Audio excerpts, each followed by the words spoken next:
The chair now recognizes the gentleman from Tennessee, Mr. Van Epps, for 5 minutes.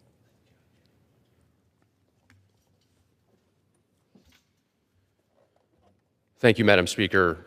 I rise today with deep humility and profound gratitude to honor one of the most elite and storied units in our armed forces, the 160th Special Operations Aviation Regiment, the Night Stalkers. I have the privilege of speaking not only as a member of this body, but as someone who wore that patch, who flew alongside these extraordinary men and women, and who witnessed firsthand their quiet professionalism, their relentless discipline, and their unwavering commitment to mission and country. I am proud to stand here as only the second former Night Stalker to serve in Congress and the first who flew as a 160th helicopter pilot.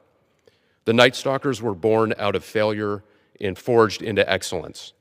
In 1980, after the tragic events of Operation Eagle Claw in Iran, our nation recognized a critical gap. We needed a unit capable of executing the most complex, high-risk missions in the most demanding environments on Earth, at night, under any condition. From that necessity, the 160th was created. And what began as a response to failure has become one of the most capable and respected special operations aviation units in the world. Their motto is simple: Night Stalkers don't quit, and they don't. For decades, through Grenada, Panama, Iraq, Afghanistan, and countless missions that will never be publicly known, the Night Stalkers have been there, flying low, flying fast, flying into the most dangerous places on Earth so that others may succeed. They are pilots, crew chiefs, and maintainers who deliver our nation's most elite special operations forces to the fight and bring them home. And often they do it in silence, without recognition, without headlines, without fanfare.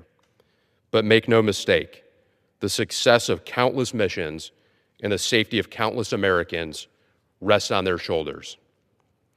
Madam Speaker, my journey to the 160th began at the United States Military Academy at West Point, where I learned what it meant to lead and to serve.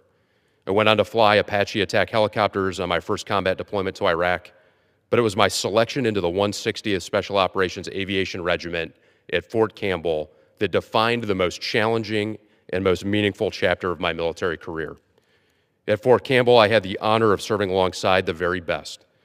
The standard is unforgiving, the training is relentless, and the expectation is clear: mission first, people always. It was there that I learned what true excellence looks like, not in theory, but in practice. And it was there that I saw the character of the American warfighter at its finest.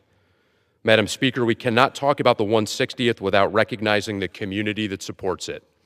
Clarksville, Montgomery County, and the surrounding region are more than just locations on a map. They are a critical part of the mission. They are home to thousands of service members and their families. They are communities that understand sacrifice, communities that show up, communities that support those who serve, not just in words, but in action. Fort Campbell and the Clarksville community represent one of the strongest military-civilian partnerships in our nation, and we are stronger because of it. Madam Speaker, the Night Stalkers are defined by their ethos: Night Stalkers don't quit. But that ethos is more than a slogan. It's a promise to the elite special operators they carry, a promise to the missions they execute, and a promise to the nation they serve. It means flying into danger when others cannot. It means pressing forward when conditions say turn back. And it means doing the hard things over and over again without recognition, without hesitation, and without failure. Today, I ask this body to join me in honoring the men and women of the 160th Special Operations Aviation Regiment, past and present. To the Night Stalkers still serving, we see you, we respect you, and we are grateful for you. To the families who stand behind them, your strength makes their service possible. And to those who gave their lives in service to this unit and this nation, we will never forget your sacrifice. Madam Speaker, it was the honor of a lifetime to serve among the Night Stalkers. And it is my honor today to stand on this floor and say, on behalf of a grateful nation, Night Stalkers don't quit, and neither will we. I yield back.